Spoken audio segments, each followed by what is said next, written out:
It's Friday evening routine பார்க்கலாமா?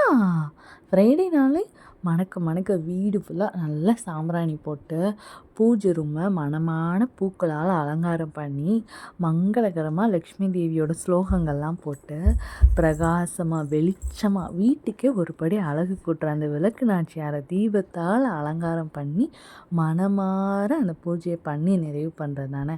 அப்படி தான் இன்றைக்கி என்னோடய பூஜை இருந்துச்சு. சின்ன வயசில் வந்து ரொம்ப ஆசைப்பட்ட ஒரு விஷயம் தான் இன்றைக்கி வாங்கியிருந்தேன்.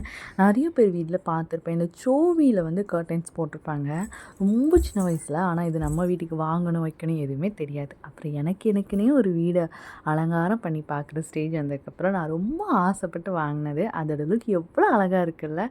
இவ்வளோ பட்ஜெட் ஃப்ரெண்ட்லியாக இந்த கர்டைன் கிடைக்கும் நான் எக்ஸ்பெக்ட் பண்ணவே இல்லை. ரொம்ப நாளாக நினச்சி அப்புறம் பார்த்து தான் இதை வாங்கியிருந்தேன். ஃபைனலி இந்த டே ரொம்ப அழகாக எனக்கு தோணுச்சு. இதே மாதிரி சீக்கிரம் சொந்த வீட்டில் இந்த மாதிரி அலங்காரம் பண்ணணும். அதுதான் என்னோடய நீண்ட நாள் பிரார்த்தனையும் கூட. ஃபைனலி இன்றைக்கி அம்முத்தங்க ரொம்ப நாள் ஆசைப்பட்டு கேட்டால் பீஸா தான் பண்ணி கொடுத்துருந்தேன். அம்முத்தங்கத்துக்கு அந்த சீஸை இழுத்து வரையில ரொம்ப பிடிக்கும். அது அவன் சாப்பிட்றத பார்க்குறது எனக்கு ரொம்ப பிடிக்கும். Finally the day was so good.